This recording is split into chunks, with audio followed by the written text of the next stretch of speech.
Thank you very much. Good afternoon. Thank you. I'm here today to talk about our relationship with China and several new measures to protect American security and prosperity. China's pattern of misconduct is well known. For decades, they've ripped off the United States like no one has ever done before. Hundreds of billions of dollars a year were lost dealing with China, especially over the years during the prior administration. China raided our factories, offshored our jobs, gutted our industries, stole our intellectual property, and violated their commitments under the World Trade Organization. To make matters worse, they are considered a developing nation, getting all sorts of benefits that others, including the United States, are not entitled to. But I have never solely blamed China for this. They were able to get away with the theft like no one was able to get away with before because of past politicians and, frankly, past presidents. But unlike those who came before, my administration negotiated and fought for what was right. It's called fair and reciprocal treatment. China has also unlawfully claimed territory in the Pacific Ocean, threatening freedom of navigation and international trade. And they broke their word to the world on ensuring the autonomy of Hong Kong. The United States wants an open and constructive relationship with China, but achieving that relationship requires us to vigorously defend our national interests. The Chinese government has continually violated its promises to us and so many other nations. These plain facts cannot be overlooked or swept aside. The world is now suffering as a result of the malfeasance of the Chinese government. China's cover-up of the Wuhan virus allowed the disease to spread all over the world, instigating a global pandemic that has cost more than 100,000 American lives and over 1 million lives worldwide. Chinese officials ignored their reporting obligations to the World Health Organization and pressured the World Health Organization to mislead the world when the virus was first discovered by Chinese authorities.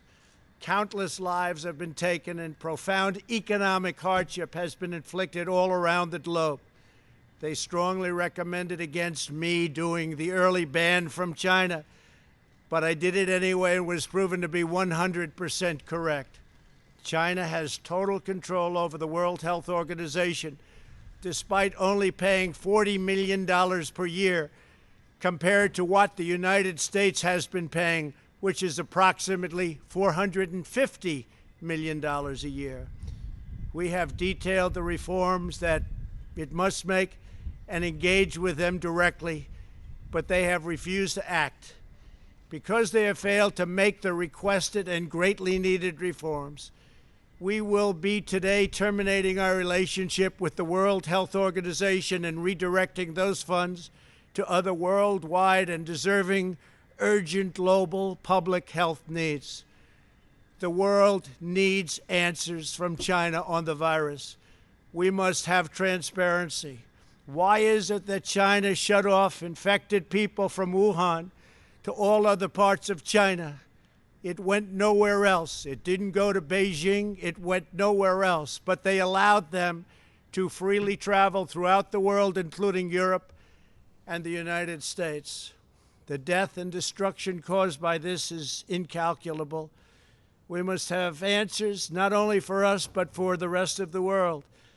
This pandemic has underscored the crucial importance of building up America's economic independence, reshoring our critical supply chains, and protecting America's scientific and technological advances.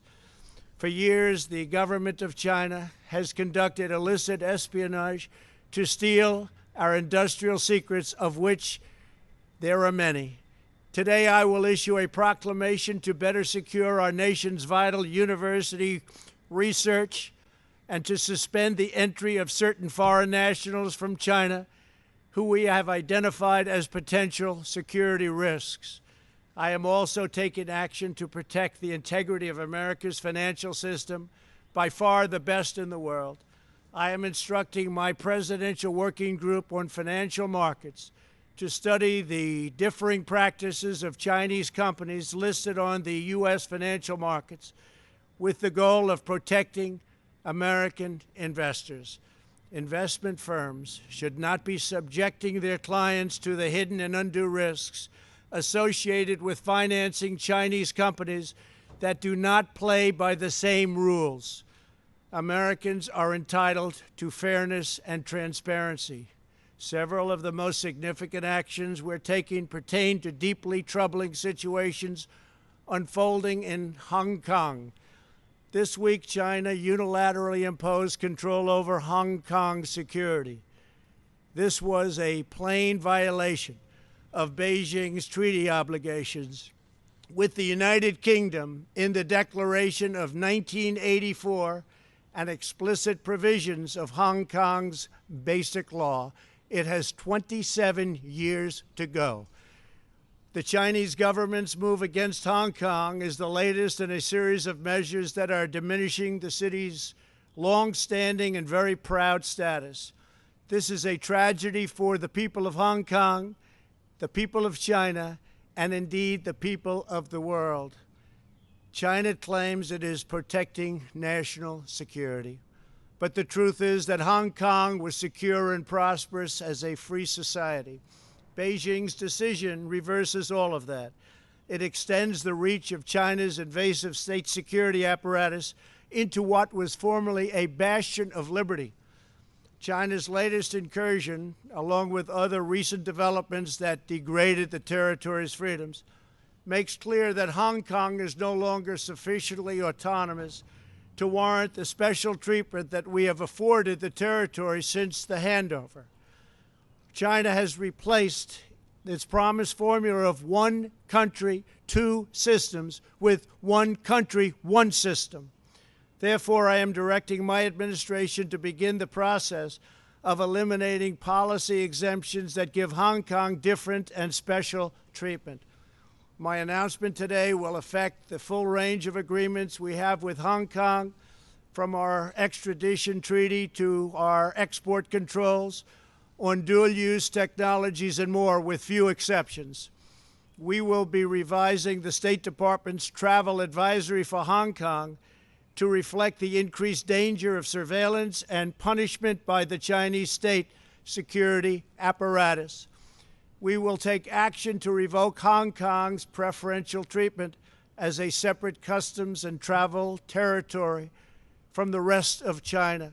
The United States will also take necessary steps to sanction PRC and Hong Kong officials directly or indirectly involved in eroding Hong Kong's autonomy and just, if you take a look, absolutely smothering Hong Kong's freedom.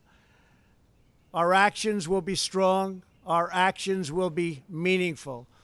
More than 2 decades ago, on a rainy night in 1997, British soldiers lowered the Union flag and Chinese soldiers raised the Chinese flag in Hong Kong. The people of Hong Kong felt simultaneously proud of their Chinese heritage and their unique Hong Kong identity. The people of Hong Kong hoped that in the years and decades to come, China would increasingly come to resemble its most radiant and dynamic city. The rest of the world was electrified by a sense of optimism that Hong Kong was a glimpse into China's future, not that Hong Kong would grow into a reflection of China's past. In every decision, I will continue to proudly defend and protect the workers, families, and citizens of the United States of America. Thank you very much. Thank you.